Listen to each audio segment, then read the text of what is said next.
On va faire la réfoua chez les mains de Johanna Esther Bat Joa. Bezrat Hashem. On va étudier notre lettre numéro 29, Bezrat Hashem, aussi 30, si on a le temps, on va aussi la faire, ces deux petites lettres, une après l'autre. Il y a un sujet très important qu'on va parler aujourd'hui dans les lettres. Il y a en vérité deux sujets.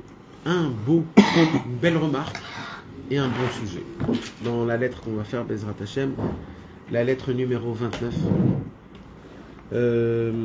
c'est une lettre qui s'adresse toujours à son fils, à Rabbi Yitzhak, et on va la lire avec toute simplicité. Bezrat Hashem Itbarach, Or Leyom Bet Deslichot Tafkuf Tzadik. Donc là, on est juste avant Rosh Hashanah. Juste avant Rosh Hashanah, Rabbi Nathan il envoie une lettre à Rabbi Yitzhak. Apparemment, il doit arriver. Si Aouvi Beni, mon amour, mon fils, Mirtafra Kibalti, j'ai reçu ta lettre. Ukvar Haïti Mukhan Ayom Linsoa. Il dit Rabbi Nathan, j'étais déjà prêt à voyager. Va'aba la gala Rimani. C'est pas nouveau là. Non. Non, Rima, il a J'ai de Waouh. Alors, on ne connaît pas exactement, on ne sait pas. Mais de Breslev, non? Mais apparemment, si c'est normal, il doit voyager de Breslev à Ouman. C'est pas très long. Pour à l'époque, c'est une petite. C'est une journée facile, non? Non, une demi-journée. En gala, Ouais, en gala, ça doit être bien. Non, une demi-journée, je crois. C'est 24 km. C'est 24 km. Breslev Ouman. Breslev Ouman, C'est ce qu'on fait pour aller chez Rabbi Nathan. C'est En une voiture, heure et je demie l'ai de fait en voiture. 3 heures. Breslev Une heure et Ouman, demie de 1h30 de voiture. Toi, tu parles Nemirov, Breslev. Ah, ouais. Breslev, c'est je à me suis côté. trompé. Ouais, mais combien même, c'est pas très long. D'accord, ça veut dire c'est. En tout cas, on va dire que ça prenait une demi-journée, on va dire. D'accord. Ça prend une demi-journée. En plus, c'était pas la même chose à l'époque. À l'époque, comme ils voyageaient dans la forêt, donc c'était des fois plus vite que. Ah, il y avait 102 km. 102 km. Wow. Donc ouais, d'accord. Donc c'est. Alors maintenant, il se passe quoi? Il se passe que Rabbi Nathan, il a. Pas vol d'oiseau. Ce qu'il te dit, Non. si tu prends pas les routes et que tu vas à vol d'oiseau, parce qu'en calèche dans la forêt, tu fais quasiment un vol d'oiseau, c'est peut-être moins. Donc c'est un peu moins. Ouais, mais bon, ça reste le même inyan. En tout cas, Rabbi Nathan, il a fermé avec un caléchier, on dit, un cocher. Il a fermé avec un cocher, mais le cocher, là, comment on peut dire qu'il a Rimani, il ramaille, Il a arnaqué. Il a arnaqué. Comment il a arnaqué? Il a planté, quoi. Comment il a planté? Ouais, il va dire Rabbi Nathan, qui skiragala shelo ayom le derech karov. Il lui dit, tu veux voyager à Ouman? Ok, je te prends. Il lui dit, mais juste avant, je dois faire un petit truc. Alors, je vais aller faire la petite chose. Dès que je reviens, on voyage.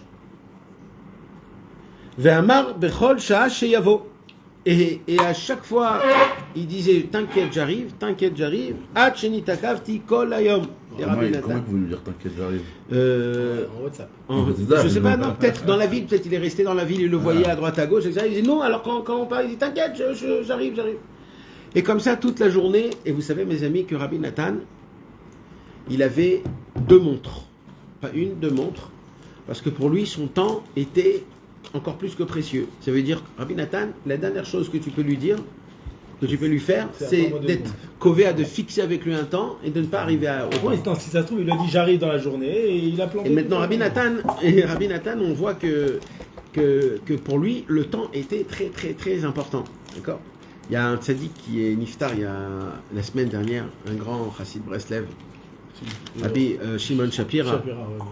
Et Rabbi Shimon Shapira, on le voit une photo, ça pas une photo, une petite vidéo, qu'il est à Ouman et il y a des gens qui viennent comme ça et à un moment il regarde la montre comme ça pendant un quart d'heure. Alors son fils il dit tiens, tu regardes la montre longtemps, pourquoi tu as juste besoin de savoir l'heure? Il dit non, il dit comme il y a trop de gens, ça m'a tout mes boulebal mon céder. Alors j'ai restitué tout mon céder, combien de temps j'ai ici comme ça pour voir et j'ai tout fait. Ça veut dire il y a des gens que pour eux chaque minute c'est mashmaouti. Chaque minute, il y a une valeur. Au moment où tu me prends mon temps, au moment où mon temps n'est pas aussi important comme il le faut, alors malheureusement, je ne sais pas vivre comme il faut. C'est très très important, l'importance du temps. Il y a eu un Dvar Torah de Rabbi Moshe Breslever qui disait « En lecha Adam, she'en lo sha'a ». C'est dans les Pirkei Avot, c'est écrit. Ça n'existe pas, le pshat, c'est que ça n'existe pas qu'un homme, il n'a pas de temps pour toi. C'est le pshat. Mais Rabbi Moshe Breslever, il a dit En lecha Adam, she'en lo sha'a. Un homme qui n'a pas de. D'abord, un homme qui n'a pas de montre, c'est pas un homme. C'est-à-dire, un homme qui tient pas le temps, c'est pas un homme. Et il a dit aussi, pourquoi? Parce que sha'a, c'est les rachetevot de Shulchan Aruch, Idvodedut. Ah, ok. Sha'a, Shulchan Aruch, ce sont les deux choses qu'il faut pour ça 1 heure. 1 heure d'Idvodedut, et il faut être Kovea tous les jours en fait Shulchan Aruch. Donc c'est une obligation qui doit être Sha'a.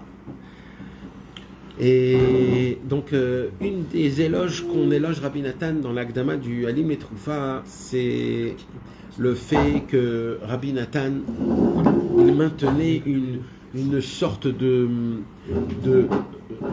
une pression, comme à l'armée, ça veut dire. C'était vraiment comme à l'armée pour lui, même s'il fallait de temps en temps faire du Beatlesman, c'était aussi dans le compte. Ça veut dire, même le Beatlesman, il le comptait. Ça veut dire, j'ai besoin d'un petit 5 minutes de repos.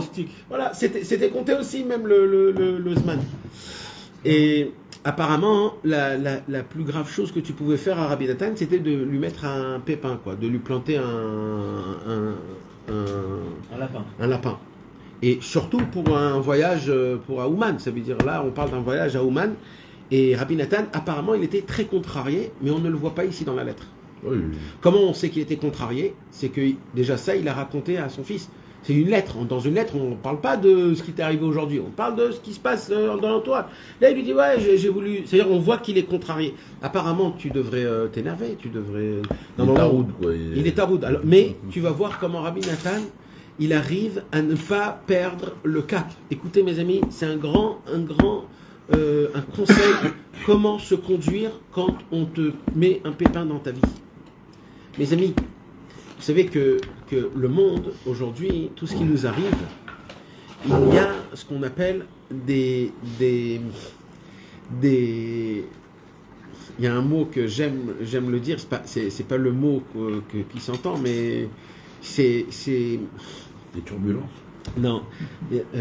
À Kadosh Baruch Hu, on dit comme ça, fais des torgnottes, C'est un proverbe en yiddish. Ouais. L'homme prévoit et Dieu rigole. Voilà, l'homme prévoit et Dieu rigole. Tu lis tous les matins là, tu l'as fait. Comment Al tiftechu? Non. Rabat Marshabat de Ben, Vatsat Hashem itakum. Nachon. Et maintenant, ça veut dire quoi ça maintenant? Venez, on essaye de faire abaisser cette notion. C'est important de la connaître, mes amis. C'est un likuta alachot, yirot, birkot hashachar, alacha gimel, seif lamed he. Seif lamed he. Écoutez, mes amis. Vous savez pourquoi des fois on est déçu? Pourquoi on est déçu? Parce qu'on attend, parce qu'on a prévu. On est déçu parce qu'on a prévu. Ça se passe pas comme on avait voulu. Et ça se passe pas comme tu as voulu. Maintenant, comment un homme il prévoit? Parce que là, on n'est pas contre le prévoimisme, d'accord? La prévoyance. Là, on est il faut prévoir un minimum. Ça veut dire un homme, il est obligé de faire ses comptes, de faire ses trucs. Ça veut dire un minimum. On n'est pas contre la prévoyance, mais c'est de quoi on parle. Alors, vous savez, mes amis, on s'est créé sans le créer tout seul dans notre tête. On a créé dans notre tête une analyse d'Akadosh Baruch Hu, et de la vie et de toi. Tu t'es créé en fonction de ta vie, de ta jeunesse, de ce que tu as passé dans ta vie, qui tu es. Tu t'es créé qui tu es. Dans ta tête, tu te vois la personnalité que tu es. Et on a créé aussi la personnalité d'Hachem. Comment il est Hachem? Alors Hachem, il est grand, il est fort, il fait des miracles. Au tzadikim, moi j'ai pas de miracle. De temps en temps, quand je suis un tzadik aussi, on fait des petits miracles. Bon, j'ai des petites galères à droite, j'ai des petites galères à gauche. Mais en gros, il est gentil, il me fait des petits cadeaux. Des fois, il y a des petits trucs, je comprends pas. Il est scénariste. Voilà, scénariste. Bon, maintenant, exactement, mais tout le temps, maintenant, sur Dieu, sur toi et sur la vie. C'est du médamé. Alors, avant que ça soit du médamé, Parce que oui, on peut dire que c'est du médamé, mais c'est pas ça la question. La question c'est qui t'emmène là-bas. Parce que le problème c'est que tu le fais sans faire attention. Sans faire attention, tu essayes très vite, tout le temps, d'expliquer des situations. C'est ça le mot. Le problème c'est quoi? C'est qu'on explique des situations. On veut toujours expliquer. C'est le contraire de la tmimout. Alors, ouais, mamash, c'est tout le contraire de la tmimout. C'est quoi la tmimout? Il dit Rabbi Nathan, tam, c'est un sechel namour. C'est-à-dire, il a de l'intelligence, mais il réfléchit pas trop. Il sait, il faut faire ça, j'ai compris, il faut faire ça. Ok, très bien, on fait. Mais il y a le problème où je veux tout comprendre. Ça veut dire quoi? Je vais vous donner un petit exemple. Quand il y a eu le 7 octobre, par exemple, ça a été un choc pour tout le monde. Le lendemain, t'entendais dans la rue, tout le monde essayait de donner une explication pourquoi ça t'est arrivé. Ouais. Tout le monde. Et c'est devenu des explications. Et lui dit comme ça, et lui dit comme ça. Et là, après, il y a un deuxième level, c'est les rabbinim. Parce que les rabbinim, ils ont plus de connaissances, ils ont plus de Torah. Donc eux, ils peuvent dire des choses qui sont... Et ils disent, il y en a un qui dit c'est à cause de ça, il y en a un qui dit c'est à cause de ça. Maintenant, on remonte plus haut, la Shoah. On voit que les gens, ils se sont tous... Pourquoi c'est ça? C'est-à-dire, il faut donner une explication. Il faut que dans ma tête, je n'ai pas de questions, je n'ai pas de problème. Il faut que moi, toujours, le corps, il dit, il faut que tu n'as pas de questions, il faut que tout soit compréhensible. Ça, mes amis, c'est la racine de tous les problèmes qu'on a aujourd'hui. La racine de tous les problèmes, c'est parce qu'on veut toujours donner une réponse à une question. On veut tout comprendre, on veut tout savoir comment ça fonctionne. Et malassot, on veut tout. Même si là je vais vous dire quelque chose, là tout de suite maintenant vous allez dire oui c'est parce que c'est comme ça. Mais pourquoi tu vas essayer de donner une explication à ça? Tu peux pas recevoir quelque chose qui n'est pas logique. Eh ben non, on peut pas. On peut pas. Les êtres humains ne peuvent pas recevoir quelque chose qui n'est pas logique. Alors qui peut? Le juif. Ou Naaseh Venishma. Dans le Naaseh Venishma, il y a le concept que oui, je peux appliquer quelque chose malgré que je ne sais pas du tout. Comme les tefilines. C'est quoi les tefilines? Tefilin, c'est une lanière du ventre de la vache. Tu vas l'embrasser cette lanière, tu vas l'embrasser, c'est du ventre de la femme. Tu vas le mettre tous les matins, tu vas le mettre sur toi, tu vas te battre. Quelqu'un qui va te regarder comme ça, il dit mais vous êtes des Indiens, vous faites quoi? Le truc, des trucs comme ça. Ça, c'est le juif. Le juif, il est prêt à faire, même quand il ne comprend pas. Mais maintenant, mes amis, il faut beaucoup plus que ça. Il faut beaucoup, beaucoup plus. Parce que dans notre vie, quand on ne comprend pas quelque chose, alors qu'est-ce qui se passe? On devient déçu d'Hachem. Pourquoi tu es déçu d'Hachem? Parce que dans ta tête, tu as expliqué Dieu. Et quand tu vois que cette explication, elle n'est pas cohérente à ce qui t'arrive avec toi, tu dis, oh là là, Hachem, tu m'as fait du mal aujourd'hui. Ah bon? Pourquoi je travaille d'après tes codes à toi? De la façon de comment tu m'expliques? On ne peut pas comprendre, on ne peut pas expliquer à Kadosh Baruch Hu, et il ne faut pas chercher à le comprendre aussi. Le fait que je veux tout comprendre et tout expliquer, c'est là mon problème. C'est là mon problème. Apprends, les Pirkei Avot, ils ont dit, apprends à dire je ne sais pas. Apprends à le dire. Par exemple, quand vous donnez l'exemple du 7 octobre, les gens qui donnaient un pshat, c'était plutôt limite pour se rassurer et se dire qu'il y a quand même un Dieu. Mais moi je vais là-bas. Pourquoi tu as besoin d'être rassuré en t'expliquant quelque chose? Tu sais quoi? Je vais dire, viens, alors qu'est-ce que tu me proposes? Pose-moi la question, alors qu'est-ce que tu me proposes? C'est pour se renforcer, c'est pour se dire qu'il y a Hachem quand même, c'est pour se dire, qu'il n'y a pas de Dieu et que c'est pour ça qu'il y a eu un 7 octobre. Non, il y a une autre façon. Pourquoi? Parce que, tu sais, on veut tout expliquer, mais il y a des choses où il n'y a pas de réponse. C'est le lien d'habiller, comme les gens qui habillent les Nissim dans la nature, ça c'est la même chose. Il y a des choses qu'il n'y a pas de réponse. Tu comprends que ça existe, ça? Ça ne veut pas dire que c'est faux. Ça ne veut pas dire que c'est faux. C'est juste ça. Tu ne peux pas. Il y a des questions qu'on ne pose pas. Il y a des questions qu'on ne pose pas et on ne peut pas recevoir des réponses. Pas parce qu'il n'y a pas de réponse. Parce qu'il faut se taire. Un jour, il y a un homme qui est venu chez Rabbeinu Akadosh et il a dit, Rabbeinu, j'ai un problème. Et j'ai très honte de te le dire, mais j'ai un problème. Il faut que je t'en parle. Ok, c'est quoi le problème? Il lui dit, j'ai des très très graves questions sur Hachem Idbar. Ça c'est Rabbeinu qui dit ça? Non, un élève, il y a Rabbeinu, il dit, Rabbeinu, j'ai honte, j'ai des questions sur Hachem. Et là, Rabbeinu, il rigole, et il dit, Rabbeinu, vous ne me prenez pas au sérieux, je ne comprends pas. Il dit, mais un Dieu, qu'il n'y a pas de questions sur lui, c'est pas un Dieu. Je veux pas d'un Dieu comme ça, moi. C'est quoi un vrai Dieu? Un vrai Dieu, c'est qu'il y a des questions sur lui. Pourquoi? Parce que tu le comprends pas. Parce que si tu comprends Dieu, t'es Dieu. Alors, c'est quoi la différence? Si tu comprends Dieu, c'est quoi la différence entre lui et toi? Le fait que tu comprends pas Dieu, c'est qu'il est au-delà de ce que tu peux t'imaginer dans toute ta tête. Il est très, très, très grand. Et Rabbeinu, il a dit pareil avec le tzaddik. Il faut qu'un homme, il a des questions sur le tzaddik à émettre. Pourquoi? Parce que le tzaddik, il te dépasse complètement. Donc, tu peux pas le comprendre. Il faut qu'il les aime et il faut pas qu'il les pose. Il faut qu'il... Alors, j'arrive tout de suite. Qu'est-ce qu'on fait alors? Si les questions et les explications, etc., c'est pas ça qu'on fait. Qu'est-ce qu'il faut faire alors? Eh bien, il y a ce qu'on appelle la réalité. De ne pas cacher la réalité. De ne pas essayer de donner des explications. Si par exemple, ça arrive surtout quand des fois on a des questions à Hachem ou alors tes enfants ils viennent et te disent papa, pourquoi ça s'est arrivé comme ça? Et pourquoi ça s'est arrivé comme ça? Et toi, tu vas essayer de chercher des explications pour qu'il puisse le recevoir dans sa tête de manière ok, je l'ai calmé. Il dit Rabbeinu, tu veux savoir exactement qu'est-ce que tu dis à un enfant? Pourquoi il y a eu ça? Pourquoi il y a eu ça? Pourquoi? Kacha. Parce que c'est Hachem qui veut. Il y a une chose qu'il faut savoir. Une chose. Hachem, il est bon. Et tout ce qu'il fait, c'est pour notre bonté. Maintenant, certainement, on va voir et ressentir et vivre des situations qui vont être difficiles. Mais ça, c'est tout le monde. C'est tout le monde. Ça fait partie. C'est le monde qui est comme ça. C'est pas Kadosh Baruch Hu qui est comme ça. C'est le monde qui est de cette manière-là. Donc, nous, le fait qu'on veut essayer de donner des explications à ce qui nous arrive, c'est pas pour renforcer la Emouna. C'est faux. C'est pas comme ça qu'on se renforce dans la Emouna. Comment on se renforce dans la Emouna? Kara. Comme c'est Hachem il a fait, c'est parfaitement, c'est bon. Il y avait un grand tzaddik à Yerushalayim, et un jour il m'a dit une phrase qui a été très forte. Il m'a dit, tu sais, dans le monde orthodoxe, il y a des différences entre les Baalei Teshuvah, et les orthodoxes de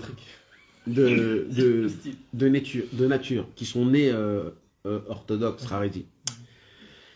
Et je lui dis, Nachon, c'est vrai, il y a une très grande différence. Il y a beaucoup de gens qui ne veulent pas se parler, ils ne veulent pas se marier ensemble.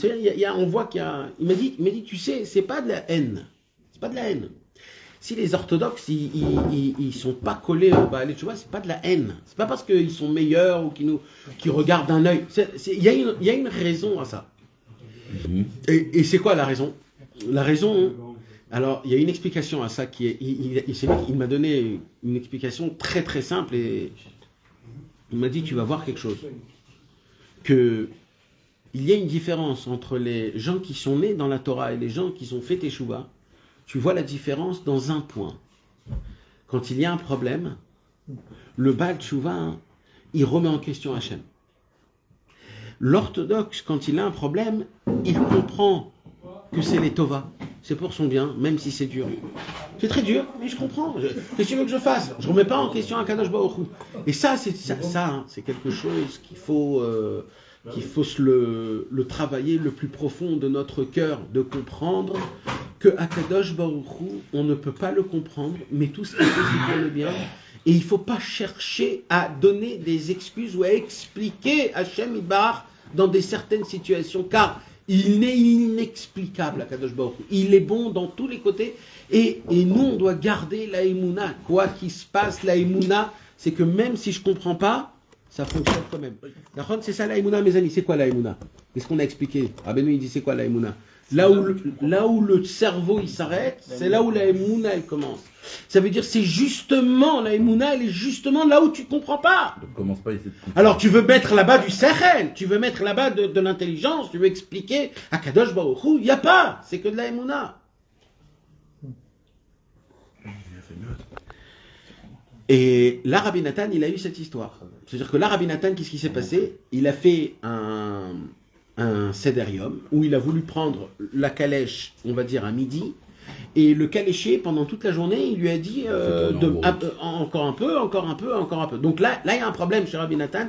La chose la plus importante chez Rabbi Nathan, c'était son temps. Et là, il y a un goy qui est venu, il lui a bouffé son temps pour rien. Alors, là, il doit être dans un complètement. Pourquoi Hachem, tu me fais ça? Je suis en plein voyage à Ouman. Non, mais ça veut dire, dans la normalité, c'est ça. Il vient Rabbi Nathan et on va voir maintenant comment il va réagir. Vekolma David Rahmana, l'état va vide. Tout ce que Hachem il a fait pour moi, c'est pour mon bien. C'est la première réaction. Première réaction, c'est quoi? C'est pour le bien. Pourquoi il raconte ça dans la lettre à son fils? Ah, parce que c'est ça. Il raconte sa vie en fait. Alors il raconte ça dans sa lettre parce que apparemment ça l'a vraiment taradoto, ça veut dire ça l'a vraiment dérangé jusqu'à qu'il y avait ça dans sa tête, il fallait qu'il le dégage dans la plume. C'est étonnant. Mais qui est long, on dirait limite une bonne des doutes, c'est-à-dire il parle à la chaîne, il se rend compte que. Et après tout il parle à son fils, donc c'est vraiment du intime, c'est du cœur à cœur, il raconte ses problèmes, ça veut dire, il lui dit voilà, il s'est passé quelque chose qui m'a taradoti, c'est-à-dire ça m'a perturbé. On m'a volé mon temps. Et dans la lettre, en fait, il se déperturbe. Et exactement. Et il dit Vekol, Ma, David, Rahman, Aleta, Vavid.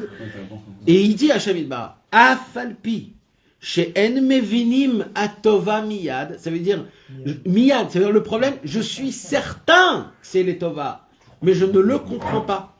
Alors, nous, les Français, qu'est-ce qui se passe? Quand on ne comprend pas quelque chose, ça remet la chose en question. Chez Hachem Yitbarach, ça ne fonctionne pas de tel. Comme il y en a qui disent une phrase yiddish ashkénaze, ils disent vaut mieux vivre avec des grandes questions qu'avec des petites réponses. Des fois, des grandes questions, ils vont te faire pousser à très très haut. Tu vas être en recherche toute ta vie. Et des fois, des petites réponses, ils vont te faire assis dans le canapé et tu vas pas bouger toute ta vie pour rien faire, en croyant que tu as des réponses à tout. Il dit Rabbi Nachman, moi tout, je suis que de questions, moi. J'ai que des questions. Un jour, Rabbeinu, il a dit, il faut sortir dehors et poser aux gens quoi? C'est quoi? Tu tournes comme ça, mais oh! Rabbeinu dit, il faut sortir dehors et poser aux gens Et on le fait dans le sido, dans notre fila. Ma'anu, mechayenu, ma chazdenu, ma tzidkotenu, ma yeshoatenu, ma kochenu. Qu'est-ce que tu es? Tu marches comme si tu crois que tu es le patron du monde, tu vas engloutir le monde. Qu'est-ce que t'es? Il y a 2 secondes, tu étais aux toilettes. Ça sentait mauvais. Regarde ce que t'es. Ça veut dire, regarde, t'es tout petit et très grand d'un autre côté. T'es aussi énorme, très très très grand. Alors le Inyan, c'est qu'il faut se poser des questions. Il faut se poser les bonnes questions. Et vous savez, mes amis, il ne faut pas se poser des questions pour avoir des réponses. Non, laissez la question. Elle est tellement belle, la question. Des fois, il y avait le Rosh Yeshiva, il disait sur une belle question dans la Gemara, je ne veux pas répondre parce qu'elle est tellement belle, la question. Je ne veux pas répondre à la réponse. À quoi ça sert? La question, elle est tellement belle. Reste avec la question. Pourquoi tout ce monde? Ce n'est pas une question. Même Hachem Yitbarach, c'est une question. Il pose une question dans ce monde-ci. Il va avoir une réponse C'est pas grave. Nous, on est là pour essayer de donner une réponse, pour essayer d'expliquer quelque chose, pour essayer de trouver une logique à tout ce qui se passe. Hachem, il n'est pas logique. Et Hachem, il n'est pas logique. Vous voulez savoir c'est quoi la définition d'Hachem? C'est quoi la définition d'Hachem? Une définition simple. C'est que Akadosh Baruch Hu, il est une chose et son contraire. C'est ça Dieu. C'est quoi Dieu? C'est qu'il est paradoxal. Il est une chose et son contraire. Alors nous, on ne peut pas comprendre le paradoxe. Mais Akadosh Baruch Hu, c'est le paradoxe. Alors comment tu veux essayer de donner une logique à des choses qu'Akadosh Baruch Hu, il mène dans le monde? Maintenant, c'est pas que dans le monde, c'est dans ta propre vie. Dans ta propre vie. C'est pas dangereux les questions, justement. Alors oui, les questions, il ne faut pas les chercher. Mais ils montent tout seuls. Alors les questions, ils sont dangereux quand tu veux chercher une réponse. Quand la question, pourquoi on est appelé des Juifs? Comment on est appelé les Juifs? On est appelé des Hébreux. Hébreux, c'est des Ivrim. Il dit, Rabbeinu, pourquoi on est appelé des Ivrim? Parce qu'on a la capacité d'être ouvert, c'est-à-dire de sauter. Tu as une question? Ok, on la base. Alors c'est pas logique, parce que tout de suite, il y a un problème, il faut là. Non, on base, ouvert. Abraham, il était comme ça. Il y avait un problème, allez, je saute autre part, je continue, j'essaie d'avancer. Si je peux arranger, j'arrange. Si j'arrange pas, j'arrange pas. Quand on veut chercher une logique, d'où ça vient quand on veut chercher une logique? Ça date. Non, Etzadat, Adam Arishon, il a mangé de quoi? De l'arbre, de la connaissance. Pourquoi? Parce que dès le début, il voulait tout comprendre. Et là, qu'est-ce qu'il lui a dit, le serpent? Là, c'est Vénishma, à la fin, on veut comprendre aussi. Oui, mais d'abord, c'est Massé. Oui. Non, je dis pas qu'on ignore la compréhension. Ouais. Moi, je dis, Avant d'abord, tu appliques. Ouais. Avec toutes tes questions, avec tout tes incompréhensibles. Après, il y aura Nishma. Voilà. Voilà. Mais être poussé à comprendre, Ouais. c'est dans la Vénishma. Oui. Nishma, c'est pas une avis. Attends, 2 secondes. Il y a 2 choses. Je parle de 2 choses. Il y a comprendre le combat. Comprendre ce que tu dois faire. La Torah. Tout ça, il faut Bevadaï étudier et comprendre. On ne parle pas de ça. De quoi on parle? On parle avec le lien qu'on a avec Hachem.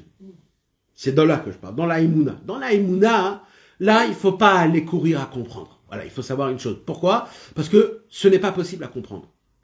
Et Rabbeinu, il va très loin. Et il dit, et tous les tzadikim, tous les rabbanim, tous les livres qu'ils ont essayé d'expliquer des façons logiques pourquoi Kadosh Baruch Hu a fait comme ça, ou pourquoi il fait comme ça, ou alors pourquoi il se passe certaines choses, il dit Rabbeinu, qui viennent me l'expliquer devant ma figure. Je voudrais bien voir ça. Comme ça, il dit Rabbeinu. Parce que je vais leur faire montrer combien tout ce qu'eux, ils expliquent, ils se trompent. Et qu'on ne peut pas se renforcer dans la Emouna en essayant d'expliquer des choses qui sont logiques quand la Emouna, elle est contre la logique. Il faut savoir ça, mes amis, parce que quand on essaye d'expliquer des explications dans la logique, on va recevoir, c'est quand un boomerang. Tu jettes un boomerang, tu crois que tu l'as expliqué, et un jour il va revenir, il va te taper sur la tête, parce que, sachez une chose, mes amis, le Yetzer Hara, il est là, et Akadosh Baruch Hu, en même temps, il est là, il essaye de nous rendre des bonnes personnes. Comment on devient des bonnes personnes? Alors ça aussi, c'est un Likuta Halachot, c'est le premier Likuta Halachot de la paracha de la semaine, paracha de Vayetze, où Rabbi Nathan, il explique qu'un juif, un Ish Israéli, son travail à lui, c'est quoi? C'est d'essayer de toujours évoluer. C'est ça, un Ish Israéli. C'est un homme qui essaye de toujours évoluer, toujours avancer d'un pas à un autre. Vayetze. Et Rabbi Nathan, il explique que quand un homme, il avance, obligatoirement, un homme ne peut pas monter de niveau comme ça. C'est comme si quelqu'un qui a l'habitude de pousser 100 kilos, et maintenant il met encore 2 barres, et il doit pousser d'un coup 125 kilos. Il peut pas, je suis habitué à 100, je peux pas d'un coup 125. Alors qu'est-ce qu'il fait la personne? C'est comme ça aussi spirituellement. Alors comment ça se passe? Il dit Rabbi Nathan, au moment où un homme, il veut se mettre dans la Vodat Hashem, ou alors il veut avancer, on va lui envoyer des empêchements. On va lui envoyer des méniotes. Ça peut être de tous les côtés, de toi-même, de ta femme, de tes enfants, du travail, des shrenim, de la maison et de la parnassa. Ça peut être de tous les niveaux et de tous les côtés. C'est des bonnes méniotes, quoi. C'est des méniotes même. C'est-à-dire quoi des mauvaises alors? Non, dans le sens... Des méniotes qui te rapprochent normalement. Ouais. Celle-là, d'Afka, c'est Ouais. pas pour m'empêcher de faire quelque chose. Non. Des choses bien. Alors celle-là, c'est quoi son but? Alors écoute bien comment elle est importante, la logique des choses. C'est énorme. Il dit Rabbi Nathan, en fait, toi, tu peux pas être dans le 2e niveau. Tu peux pas. On peut pas être. C'est un ribouilleur pour nous. Mais je veux avancer. Je veux maintenant me tremper tous les matins au mikvé. Comment je fais? Alors il dit Rabbi Nathan, tu vas d'un coup avoir des méniotes, des empêchements que de base, de ce que tu fais déjà de base, tu vas être empêché de ça. Mais le fait que tu vas te battre pour les faire, ça va te créer des forces pour aller dans le niveau au-dessus. Sans ça, tu peux pas aller dans le niveau au-dessus. En fait, les escaliers pour arriver dans le niveau au-dessus, c'est quand on va t'empêcher de faire ce que tu fais, tu vas te battre. Ça, c'est en fait les escaliers pour monter au 2e niveau. Alors, d'abord, c'est qui a fait ce concept-là? C'est Hachem. Maintenant, ça, c'est un concept, on va dire, sympathique, gentil. Il dit, Rabbi Nathan, il y a un 2e concept, qui est un peu plus effrayant. C'est quoi? C'est que c'est pas des empêchements, mais c'est des chutes. Ça veut dire, toi, tu te dis, je veux me renforcer dans la Gdushat Abrit. Et tu essayes de te renforcer dans la Gdushat Abrit, et comme tu veux monter de niveau, on va te donner des tannées. Et là, tu vas te retrouver dans des situations que ça fait très longtemps que tu n'es pas dans des situations pareilles. Et là, tu dis, mais Ribono Shalom, mais moi, qu'est-ce que j'ai demandé? Alors, c'est une grande question. Je veux me renforcer, je veux avancer, je veux être pur, et je deviens très bas et très impur. Il n'y a pas la ligne aussi que c'est le Tzara, quand t'es en combat et que tu te renforces, lui il se renforce aussi. Ouais, lui il se renforce aussi, mais nous on parle pas du Yetzirah. Viens, on laisse tomber le Yetzirah. D'accord? Rabbeinu jamais il parle du Yetzirah. Toujours il te dit des ménios, on lui donne pas de la force. C'est pas lui, il laisse tomber. Mais oui, mais ça c'est fait comme on a expliqué. C'est pas parce que c'est le Yetzirah qui a de la force, pas parce que le Yetzirah c'est parce que Hachem il veut nous aider à monter à un niveau plus élevé. Mais là le problème c'est quand un homme il faut des fautes, des néphilotes amitiot. Et là Rabbi Nathan il vient et il dit une phrase énorme, exceptionnelle qu'il faut voir dans Nikuta Halachot. Il dit En ze nefila klal. Toi tu crois que tu tombes pas. En fait c'est tes fautes anciennes que tu as déjà fait qui viennent t'embêter. C'est pas quelque chose de nouveau que tu as fait. Et toi, ton travail, à toi, c'est quoi? C'est un travail psychologique que tu dois faire. C'est de ne pas faire attention à tout ça. Ne pas faire attention, mais je tombe. Il y a toutes les questions, hein, mais j'ai des questions. Mais c'est pas possible, Ribola, Shalom, j'ai des questions. En fait, tout mon Igbo des doutes, c'est des questions. Comment Hachem, j'essaye de me renforcer, je m'éloigne. Comment ça se fait, Ribono, Shalom? C'est des questions. Il vient, Rabbi Nathan, il dit, si de base, tu n'aurais pas de questions, tout serait parfait. Tout le problème, c'est que tu veux comprendre les choses. Tu veux rendre logique les choses. Donc combien c'est important, mes amis, dans notre vie personnelle, de comprendre dès le départ qu'on n'est pas là pour comprendre, et nous, on a un livre qui nous fait montrer le bon chemin, le Shulchan Aruch, le Chumash, les Sifrei Rabbeinu, la Torah, ce sont des livres qui nous montrent le bon chemin. Maintenant, plus que ça, d'essayer de voir comment c'est cohérent avec ce qui se passe dans ce monde-ci ou pas, voilà, ce monde, mes amis, il n'y a rien à comprendre. C'est un monde qui est Echalé Atumorot. On est dans le monde des mélanges. Des inversions. On est dans des mélanges dans ce monde-ci, mes amis. Rabbi Nathan, il écrit un Nikuta Halachot en entier, comme quoi on passe, quand on arrive dans ce monde-ci, on arrive dans des mondes qui sont complètement élangés. Ça se peut que tu n'es pas à ta place, ça se peut que tu n'es pas dans le bon corps, ça se peut que... Maintenant, on ne va pas rentrer dans le sujet, parce que c'est pas important le sujet. Mais le Inyan, c'est que, frérot, tant que tu as de la conscience, tu as ta bouche, tu as ton cœur, tu as de quoi te battre dans ce monde-ci. Zéo. Tant que tu as ta tête, t'as ta bouche, t'as ton cœur, t'as les armes pour combattre dans ce monde-ci. Même sur la bouche, hein, avec l'arrêt de sa communauté. Même si on t'enlève la bouche. Mais si on a la bouche, c'est déjà énorme, énorme, énorme. C'est énorme. Quand on a sa bouche, pour parler avec Hachem, on appelle Hachem. Quand on appelle Hachem, Hachem, il vient. Il vient. Ça se peut pas qu'il vient pas. Il vient, Hachem, il vient. Il faut avoir la Emouna, il faut l'appeler. Quand t'appelles quelqu'un, il vient. Nous, on doit appeler Hachem. Quand on appelle Hachem, il est là, il vient. Alors il dit, Rabbi Nathan, voilà, il m'est arrivé quelque chose de mal. Comment il faut que je le prends? Alors il dit, Rabbi Nathan, je n'ai pas vu tout de suite le bien de ce qui m'est arrivé, mais je le verrai un jour. C'est ça qu'il dit. Ça veut dire, Anilom itakev, je vais pas m'arrêter à chaque fois qu'on me freine ou alors qu'on m'enlève. Il faut arrêter ce yin-là. Il faut même arrêter. Même qu'on ne comprend pas le bien tout de suite, et bien, comme bien même, je suis ma mine qu'il y a du bien dans tout de suite. Permettez-moi de vous faire un petit contrôle. Un examen. Je vais vous poser des questions, vous allez me dire si c'est bien ou si c'est mal. Selon nous ou selon le Hémet? Selon le Hémet. Il n'y a pas nous. Il n'y a que le Hémet qui... La Shoah, mes amis. Alors, je vais vous expliquer un petit peu c'est quoi la Shoah. La Shoah, c'est des millions de juifs, enfants, femmes, qui sont morts de faim, gazés dans des gaz et brûlés avec, comme si qu'on était pire que des chiens et pire que des insectes et pire que des malades. Ça pendant des années. Qu'on a été rabaissé, qu'on a été écrasé, qu'on a été humilié, qu'on a été... de tous les niveaux, de tous les côtés, mes amis. Est-ce que c'est quelque chose de bien ou de mal ce qui s'est passé? C'est mal. C'est mal. C'est dur à... Dans le chat, c'est mal. Intrinsèquement, c'est bien, mais on ne le sait pas. Alors, ça dépend comment on répond. Vis-à-vis d'humain à humain, celui qui a fait ça, c'est la plus grande cruauté mondiale qui existe au monde. D'accord? Donc il faut dire les choses comme ils sont. Il faut appeler un chat et un chien un chien.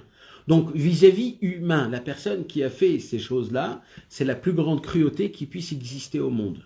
Mais quand on commence à parler un peu plus élevé en disant, d'abord tout c'est Hachem. Et Hachem il a tout fait. Et quand on pose des questions, tout de suite la question, alors comment il a fait ce mal à Kadosh Baruch Hu? Alors d'abord Hachem, lui ce qu'il a fait c'est du bien. Ce qu'il a fait c'est du bien. Et c'est pas juste du bien, c'est le plus bien possible qui puisse exister. C'est le niveau le plus élevé de bien. Moi, je ne peux pas le comprendre, ça. Parce que je suis un être humain. Moi, je dors 8 heures par jour. Si je dors 3 heures, je suis comme ça. Tu veux que je t'explique ce que c'est la divinité?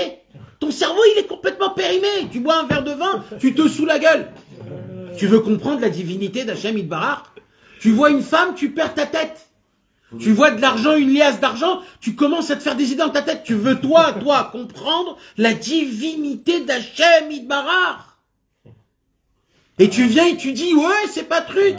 Comment tu rentres, Bichlal, dans cette situation, dans ce cadre? Mes amis, il faut le faire, c'est un exercice, ça.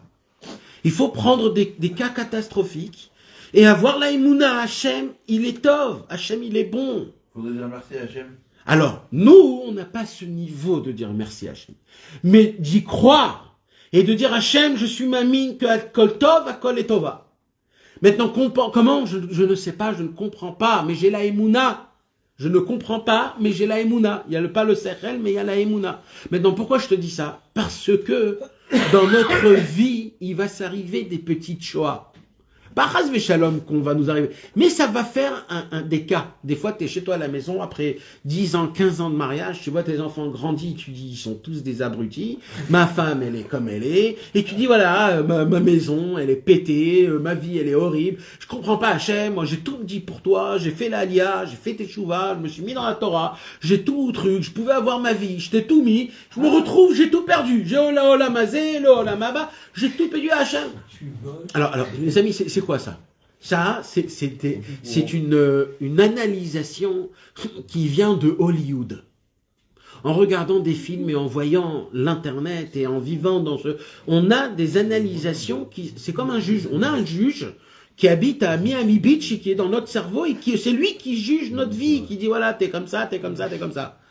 Il faut savoir une chose, mes amis. Hachem Yitbarach Tamid Ohev Odim Verotze Sheyeh Li Rak Tov. Akadosh Baruch Hu, mes amis, tout ce qu'il fait, c'est pour le bien. Tout ce qu'il me fait à moi, c'est pour le bien. Je n'ai pas de force de me faire du mal. Sachez-le, j'ai pas de force de me faire du mal parce que Dieu, il me protège. Vous entendez ce que je vous dis? On n'a pas la force de se faire du mal. La seule chose qu'on se fait, c'est qu'on s'éloigne. On perd du temps. Le fait qu'on s'éloigne, c'est qu'on perd du temps et qu'à cause de ça, jusqu'à qu'on va revenir vers Hachem, ça va faire un détour. C'est ça le problème, pas le reste. Mais on ne peut pas se faire du mal. Personne ne peut se faire du mal. Des fois, on ne sait pas avec nos enfants s'ils ont pris le bon chemin ou s'ils n'ont pas pris le bon chemin. Mes amis, ça n'existe pas un bon chemin et un mauvais chemin. Ça n'existe pas un bon choix ou un mauvais choix. Il faut comprendre ces choses-là. C'est des inventions de ce monde-ci. Quand tu comprends que dans ce monde-ci, c'est Hachem qui fait les choses, toi tu dois juste t'appuyer sur lui et d'être content du chemin que tu prêtes et d'être bessimcha de ce que tu as fait et ce que tu n'as pas fait, de créer des volontés. Et c'est comme ça qu'un juif doit avancer. Et aujourd'hui, j'ai pas réussi, demain j'arriverai. Ce que j'ai fait aujourd'hui, c'est parfait. Si j'ai pas fait beaucoup de volonté, j'ai pas assez fait de prière, alors je me renforcerai. Je me renforcerai. Je sais que ça a été mal. Et ça c'est comme ça qu'on prend les mauvaises choses. C'est comme ça qu'on vit des situations difficiles dans notre vie de injustice. On va en retrouver beaucoup d'injustice envers Hachem. Comment Hachem il fait ça? Comment Hachem il fait ça? Injustice. Et vous savez ce qui fait l'injustice? Qu'est-ce qu'elle fait l'injustice? L'injustice, elle fait qu'on arrête de parler avec Hachem. La chose la plus importante. Tout ce qui se passe dans le monde, c'est pour que tu maintiens un lien de parler avec Hachem. Toi, tu viens, tu parles avec Hachem, tu dis, mais Hachem, il me répond pas du tout. Des fois, il fait pire même. Alors, qu'est-ce qui se passe? Tu dis, écoute, j'arrête. Ça, c'est pourquoi? C'est parce que dans ta tête, tu as expliqué à Kadosh Baruch Hu qu'en fait, si ça m'est arrivé ça, c'est parce que c'est ça. Et si c'est à cause de ça, c'est à cause de ça. Et pourquoi Hachem fait ça? Ça veut dire que tu essaies d'expliquer, tu essaies de donner une logique à ce qui t'arrive dans ta vie. Mais il n'y a rien de logique dans ta vie. Rien! Le fait que tu as une kippa avec un pompon, ça fait montrer qu'il n'y a aucune logique dans ta vie. Aucune logique dans ta vie. Comment c'est possible, mes amis? Comment c'est possible? Mais Les gens de nous qui viennent de tellement loin et de perdus, de je ne sais pas où, on est là en train de faire comme ça avec les papillotes. Mais oh, il y a 10 ans, t'étais avec je sais pas quoi. Donc il y a rien de logique dans ce monde, mes amis. Alors, et nous, on a tendance à toujours essayer de regarder la logique. Il faut vivre comme à l'époque. Vous savez ce que c'est d'avoir le mérite? On le dit tous les matins, Baruch Hashem, Yom Yom. Maintenant, c'est quoi Baruch Hashem Yom Yom? Ça ne veut pas dire Baruch Hashem jour. Chaque jour. Non, c'est pas ça que ça veut dire. C'est pas ça que ça veut dire. Baruch Hashem Yom Yom, ça veut dire Baruch Hashem chaque instant. Comme on peut pas le dire, alors on le dit Yom Yom. On dit Yom Yom. Alors Rashi il explique que c'est quoi le Baruch Hashem Yom Yom? Quand tu marches dehors, il y a des gens qui disent Shalom. Alors comment ça va? Baruch Hashem. Après il y en a un deuxième, Baruch Hashem. Baruch Hashem. C'est le fait qu'un homme, il répète Baruch Hashem plein de fois dans la journée. Alors il faut savoir une chose, il dit, les commentaires sur Baruch Hashem Yom Yom, c'est quoi le Inyan? C'est que Behemet, mes amis, chaque instant, et ça on l'a étudié le cours dernier, chaque instant il y a des Yeshuot, chaque instant il y a des délivrances, il y a des miracles qui sont en vitesse vers toi. En vitesse vers toi, ils sont là pour arriver. Ils poussent. Ça prend un peu de temps. Il faut savoir patienter. Mais on ne peut pas toujours tout comprendre ce qui nous arrive. On ne peut pas toujours tout comprendre. Ça ne veut pas dire que ce qui nous arrive, c'est quelque chose de mal. C'est que du bien. C'est que du tov. Et c'est que grâce au fait que Akadosh Baruch Hu, il nous aime, que tout ce qui nous arrive, c'est bon. Et Khatria, on ne rentre pas dedans. C'est déjà dans la compréhension. Maintenant, si on a été abîmé par la vie, par les études, par la logique, etc., on est formaté comme ça. C'est-à-dire que... on est dans un truc, on marche avec la logique, quoi. C'est un réflexe. C'est des automatismes, des trucs. C'est vrai? Le plus logique, tu parles. Mais c'est comment tu fais Bédiavad maintenant pour enlever tout ça? Tu vas dans la préserver, tu vas dans la forêt et tu cries. Bémet, un jour Rabbi Nathan, quelqu'un est venu chez Rabbi Nathan et il lui a dit j'ai plein de questions. Alors Rabbi Nathan, il lui dit, en général, moi je te réponds à tes questions. Mais j'ai compris que même mes réponses, tu ne veux pas les entendre. Donc tu veux rester avec tes questions. Dans le mauvais côté, dans le côté... Et bien Rabbi Nathan, il lui a dit, va dans la forêt et va crier. Sors toutes les questions. En fait, c'est quoi les questions? Les questions, c'est comme des bulles d'air, comme des gaz que tu as, qui sont coincés dans le ventre et qui te font mal. Tu sais, comme les enfants, quand ils sont jeunes, ils ont des gaz, il faut leur...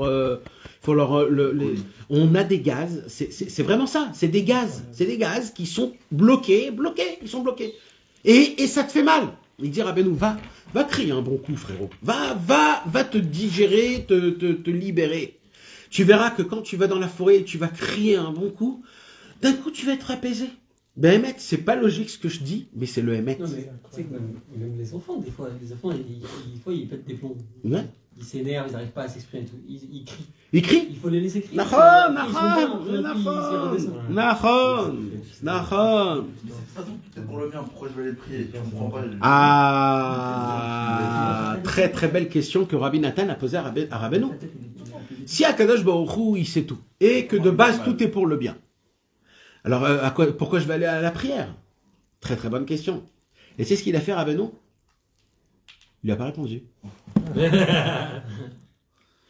Il lui a dit, alors si c'est ça, comment ça se fait qu'il y a la prière à Tachonen, la Danda, Tashivenu, Avinu, le Torah, la Amida? Alors Rabbeinu, il lui a dit, je ne vais pas t'expliquer, mais il faut savoir une chose. Il faut quand même prier comme si de rien. Toi, t'as mal? Dis Hachem, j'ai mal. En sachant que c'est pour le bien. Ça va changer quelque chose? Bien sûr, ça va faire en sorte que ça va te donner du date, que tout sera facile. Tu vas comprendre qu'il y a un lien énorme. Je vais t'expliquer quelque chose. Il y a un homme qui souffre parce que son café, il est trop sucré ou alors il est trop fort. Alors, le matin, au 19e, dans un café perdu à Paris avec des fumeurs, tu vas rentrer, il va te faire un café, tu vas voir le café. Le mec, il va être dégoûté du café. Pourquoi? Parce que c'est un goy, un râleur qui connaît rien à part son truc. Et ça lui a gâché sa journée. Et il y a un petit juif que lui, il est allé au Kever Rachel et qu'il avait un peu soif. Et il avait au Kever Rachel un verre qui était déjà périmé. Ça veut dire il était déjà usé. Mais comme il avait faim, il s'est dit on est tous des juifs, allez je vais prendre le verre. Et il y avait une cuillère qui était périmée 15 fois. C'est-à-dire elle a été rentrée. Et il va prendre cette cuillère, il va la mettre dans le sucre rempli de trucs noirs, il va le mettre dedans. Et il va boire son café avec de l'eau, avec un peu de lait, je sais pas d'où il a pris. Et quand il va faire sa colle, il va boire son café, il dit Aïe, quel bon café. Quel bon café. Comment c'est possible un truc pareil? Comment c'est possible un truc pareil? Tu sais pourquoi? C'est le juif. Le juif, c'est quoi? C'est que il vit au-delà des natures humaines. Ça veut dire, il y a quelque chose, je sais où prendre l'importance ou ne pas prendre l'importance. Il faut comprendre, le juif, il a un date. Le goy, il n'a pas un date. Mais plus un homme, il entretient son date, plus ses problèmes, ils n'existent plus. Rabbi Israël, quand il a raconté, quand son fils, il est mort de faim, Rabbi Israël rigolait. Il rigolait. On le voit, on entend, c'est une calatette qu'on a. Il raconte tout comment ça s'est passé. Je suis rentré à la maison, il dit Rabbi Israël, je vois mon fils gonflé, ma femme qui se cache dans la chambre, elle veut pas voir son fils. Et mon fils qui dit papa, du pain. Et il dit, je vois mon fils grossir, jusqu'à qu'il meure. Et il dit, et d'un coup, je sais pas ce qui se passe, je vois que mon fils, il réagit plus. Et d'un coup, il devient un peu plus... Et là, il dit, et là, je comprends. Et il dit, et tout ça, c'était à cause de quoi? C'est parce que je suis en Breslev, on ne m'a pas donné du pain. Il y a de quoi se poser des questions sur Hachem et de tout remettre en question. La Rome. Et maintenant, qu'est-ce qui se passe? Il dit, qu'est-ce qu'il fait Rabbi Israël? Il dit, écoute, comment je me renforce? Rabbi Israël, c'était pas un Superman, il est pas né. Il est pas né Superman. Qu'est-ce qu'il fait Rabbi Israël? Il prend ces livres-là. Alim les Troufa, ça se peut qu'il a lu des lettres. Et il dit, voilà, on peut pas tout comprendre. C'est pour le bien. Je sais que c'est dur, mais on avance. Je veux pas essayer d'expliquer. Parce que c'est pas possible d'expliquer. Alors, je vais te répondre maintenant. Et écoute-moi bien. Et quand tu fais j'ai une question. Juste 2 secondes, je suis obligé parce que voilà, c'est très important, mes amis, parce que ce qu'il a posé, c'est nous tous en vérité. C'est quoi? Hachem, tout ce qu'il fait, c'est pour le bien. 1. 2. Hachem, il connaît déjà tout ce qui va se passer. 2. Alors la question est, pourquoi prier? Puisque d'un côté, il sait tout, d'un autre côté, tout ce qui m'arrive, c'est pour le bien. La raison pour laquelle... Alors déjà, c'est quoi la réponse? Je te réponds pas. C'est ça la réponse. D'abord, je te réponds pas. On peut pas t'expliquer ce truc-là. Akadosh Baruch Hu, il a dit oui, d'un côté, tout ce que je fais, c'est pour le bien, mais toi, ton devoir à toi, pour que tu puisses supporter, pour que tu puisses être Bessimcha, il faut que tu pries. Et il faut que tu dis Hachem, enlève-moi totalement. Je veux un autre tov, un autre. Par ta volonté, etc. Mais c'est que pour ça, tu comprends ce que je veux dire, en sachant que tout ce qui t'arrive, c'est les tovas. Maintenant, tu veux chercher une logique à ça? Il n'y a pas de logique, frère. Il n'y a pas de logique. Dans ce monde, il n'y a pas de logique. Va aller et appelle Hachem. Ken, c'est qui? Par exemple, quand tu fais le Birkat, tu vois ta zan face. Comment tu peux comprendre un truc comme ça? Que quoi? Moi, à chaque fois, je lis cette phrase. Que Akadosh Baruch Hu, il donne à manger à tout le monde? Oui, alors qu'il y a des gens qui meurent de faim, il y a des gens qui sont morts de faim, comme le cas que tu as dit. Naham, tu vois, c'est une question. Mais on ne répond pas. Là, tu cherches encore une logique. Aïe. Tu vois comment on cherche des logiques tout le temps. Ça doit être une question sans point d'interrogation. Tu sais, des fois, il n'y a pas de point d'interrogation. C'est une question. Je la pose pas.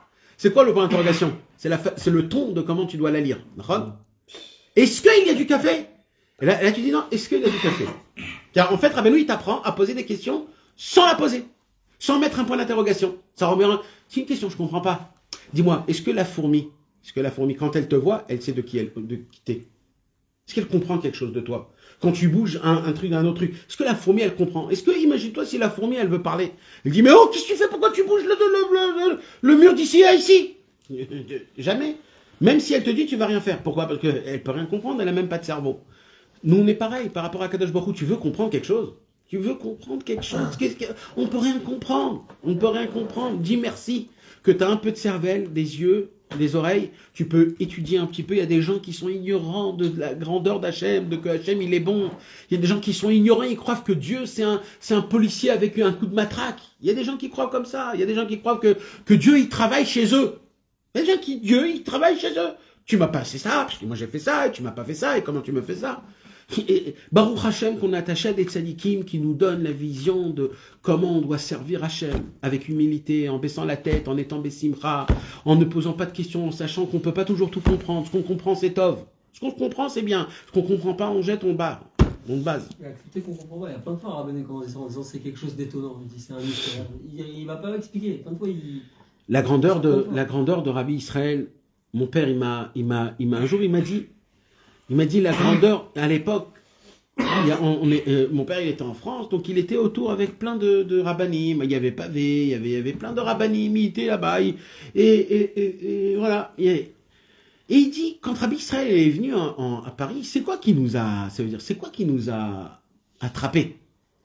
Parce que des rabbinim, on en avait partout. Ça veut dire, c'est quoi c'est que sa spécialité, c'est qu'il était tout l'inverse de ce que nous, on a analysé. Qu'est-ce que c'est un rav? Qu'est-ce que c'est un tzaddik? Il était tout l'inverse de ce que nous, on s'est analysé. C'est-à-dire, tout ce qu'il faisait, c'était pas cohérent à la photo que nous, on avait dans notre tête de ce que c'est un tzaddik. Et il lui dit une des choses qui était très spéciale, c'est qu'il ne répondait jamais à aucune réponse dans le sens de la question. Jamais. Mehmet. Et il disait, mais c'était fou, ça veut dire, il n'y a rien de compréhensible. Il disait, mais j'ai vu quelque chose que j'ai pas vu autre part. La première question que mon père lui a posée, c'était à l'époque les mochines de la France, etc. C'est d'après quel posek halacha il faut aller. Il faut écouter le Ben Ishra, il faut écouter le Kaf HaChaim, il faut quitter le Rav Ovadia Yosef, le Rav Ben Zion Abashou. C'est quoi le chemin de la halacha? Alors il lui a expliqué. Et Rabbi Israël, il le regarde comme ça. Et il lui dit, Rabbeinu Amar, Rabbeinu il a dit, mitzvah gdola liyot besimcha tamid. Il faut savoir que les livres de Rabbeinu, ça change. Mais aper et adam, miara letov. Un homme, il change du mal au bien grâce au frère Rabbeinu. Et il lui parle comme ça des longs. Bon, alors pour Kavod, mon père, il dit, peut-être vous n'avez pas compris, je repose ma question. Et là, il repose la question. Et Rabbi Israël, il fait la même chose. Il lui répond une autre chose, les gamrés. Il est revenu après, il dit, mais il m'a pas répondu, Rabbi Israël. J'ai pas eu de réponse. Des années après. Avant qu'il parte, mon père, il a dit, maintenant je perçois un petit peu qu'est-ce que c'est que ce que Rabbi Israël il m'a répondu. C'est-à-dire que, en fait, nous on recherche quoi? On recherche des réponses qui nous conviennent à notre cerveau. Rabbi Israël, il a dit, non, je vais pas aller dans ton cerveau, je vais t'écraser ton cerveau, et toi, tu vas prendre ton cerveau, tu vas le mettre chez Rabbeinu, ton cerveau va devenir Rabbeinu. Tu veux des réponses à des questions, moi je veux pas te satisfaire avec des réponses. Je suis pas là pour te faire du massage spirituel. Ça s'appelle du massage spirituel. T'as des questions, je vais te faire des réponses, t'inquiète pas, je vais te faire un truc, t'inquiète pas, je vais te faire du massage. Mais je suis pas là pour ça, moi. Il y a des gens qui font ça, mais on n'est pas là pour ça, on est là pour travailler. Tu veux te faire du muscle, alors je vais t'en donner du muscle. Je vais t'en donner. C'est quoi le Hinyan? Le Hinyan, tu veux savoir le Hémet? D'abord étudie beaucoup des frères Rabbeinu, après tu verras que cette question, c'est même pas une question. C'est même pas une question. Eh ben, Hémet, quand tu étudies beaucoup des frères Rabbeinu, tu comprends que cette question d'après qui on va, c'est même pas une question. Rabbeinu, il dit tout. Le méchané, lequel que tu vas, tu prends un, tu fais la prière, tu pries à Hashem Yitbarach, tu es sans mère, et Akadosh Baruch Hu, il te fera montrer le bon chemin. Mais quoi? Mais pour cela, il faut beaucoup se tremper dans le mikvé de Rabbeinu Akadosh. Ce mikvé-là, c'est un mikvé, c'est Nahar Ametaer Mikol Aktamim. Ça nous enlève des Ktamim inimaginables. On avance un petit peu, mes amis, parce que je crois qu'on a trop parlé. Non, mais parce que c'est un sujet que, comme notre cerveau, il veut pas l'accepter. Alors, combien que j'en parle, on va pas le comprendre. Ben, mes amis. C'est une ashgara pratique parce que hier, tout le cours de mardi, c'était que de ça. Tout le cours, ça parlait que de ça. Et là, on revoit le même, c'est une ashgara énorme. Et ce qu'on a étudié, c'était le Chaim Moran, aucun rapport. Parce que Rabbeinu, il parle de ça dans la Torah 56. Rabbeinu, il a parlé de ça dans un concept qui s'appelle Elu ve'elu, divrei Elokim Chaim. Comment c'est possible que, quand il y a deux avis qui sont différents, que les deux, ils ont raison? Comment c'est possible? Il dit, Rabbeinu, au moment où tu vas expliquer, t'es tombé dans le piège. C'est comme ça. C'est comme ça. Les deux, ils ont raison. C'est comme ça. Alors, la Gemara, il dit, ok, si un, il te dit c'est jour, un, il te dit c'est la nuit. Là, quand tu vas sortir, tu vas savoir si c'est le jour et la nuit. Donc, il y en a un qui dit pas vrai, là. Il dit, non, Elu ve'elu, divrei Elokim Chaim. Mais comment, mais... Là, tu ne peux pas, tu vois que tu ne peux pas. Le paradoxe, il est humain. Le humain, il ne peut pas comprendre une chose et son inverse. Chez Hachem, ça existe. C'est pour ça qu'il dit Rabbeinu, je vous dis que vous voyez des Rechaïm, moi je vous dis que vous êtes des Tzadikim. Et si vous voyez des Tzadikim, moi je vous dis que vous êtes des Rechaïm. C'est-à-dire, Rabbeinu, il est là avec la chose et son contraire. C'est comment que tu penses. C'est les deux en même temps. Il est agaçant quand même. Hein? Kefi Amiré, d'après ce que je crois, il dit Rabbi Nathan, Lo Essa Od Derer Tulchin. Ça veut dire il devait aller à Tulchin et il lui a planté le chemin de Tulchin. Donc c'est pas juste une histoire de temps, c'est aussi une histoire il peut pas passer parce que Tulchin c'est là où son fils habite. C'est-à-dire en fait il voulait le prendre et donc il lui dit je te demande pardon mon fiston, on pourra pas voyager ensemble à Ouman parce que on m'a planté. Mouvtahani, je suis certain. Mais Chasdei Hashem par la bonté divine. Shebevadai yeh Rosh Hashanah Bezrat Hashem Idbar. Je suis sûr et certain que je vais le voir, c'est-à-dire je vais te voir. Il lui parle en troisième personne. Bezrat Hashem en Rosh Hashanah. Gamal Tishkach la vie imcha le Ouman. Je te demande s'il te plaît si tu peux ramener avec toi à Ouman. Al kol panim amaot shiftiach Rabbi Shimshon. L'argent que Rabbi Shimshon m'a promis. Et vous savez que Rabbi Nathan, il avait énormément de hotsaot, comme on dit, de dépenses. Énormément de dépenses. Ça veut dire, nous, on ne sait pas, on n'en parle pas, mais tout le kibbutz de Ouman Rosh Hashanah, c'est qui s'occupait? C'était Rabbi Nathan. Il n'y avait personne qui était là en train de faire le... Rabbi Nathan, il devait préparer tout un kibbutz. C'est quoi préparer tout un kibbutz, d'après vous, mes amis? Le couchage, le manger, les prières, et faire teshuva aussi. Parce qu'il voulait faire teshuva aussi, Rabbi Nathan. Il voulait aussi... il devait s'occuper de tout. Alors c'est sûr qu'il avait des gens qui l'aidaient, mais c'était sur lui. Et vous croyez que c'était payant, mes amis? Il n'y avait pas Shainer. Il n'y avait pas Shainer et c'était pas payant. Il n'y avait pas les Ramkolim qui disent venez payer. Il n'y avait pas. Les gens ils venaient, ils mangeaient, ils dormaient, ils partaient. Donc Rabbi Nathan, il essayait de demander des aides à droite à gauche pour qu'il puisse se maintenir. Et là, Rabbi Shimshon, vous vous rappelez c'était qui, c'est Rabbi Shimshon? Non, de Shimon, le Shamash d'Arabie. Ça, c'est Rabbi Shimshon. Vous vous rappelez de ce Rabbi Shimshon? Alors, c'est le grand-père de Rabbi Shimshon. C'est le premier Rabbi Shimshon. C'est le premier Rabbi Shimshon. Mais c'est qui? On a raconté une très belle histoire de lui. C'est lui que son père, il a enfermé chez lui à la maison parce qu'il allait en cachette voir Rabbi Nathan et un jour, on lui a il lui a caché ses habits et ses bottes. Et il a pris l'habit et les bottes de celui qui faisait du roé, comment on dit un roé? D'un berger. Quand il est rentré chez Rabbi Nathan, ils se sont tous moqués de lui. Il est rentré avec c'est Rabbi Shimshon, c'est ce Rabbi Shimshon. Alors ce Rabbi Shimshon, Rabbi Nathan, il demandait de la tzedaka à tous ceux qui allaient au travail. Rabbi Nathan, il a dit une phrase comme ça. Il a dit comme ça. Il a dit non, on doit servir Hachem. On n'a pas le temps de travailler. On n'a pas le temps. On doit servir Hachem. Et il dit maintenant, s'il y a des gens qui vont au travail, parce que c'est comme ça que les choses y sont faites, il n'y a pas de problème. On peut servir Hachem aussi quand on est au travail. Comment?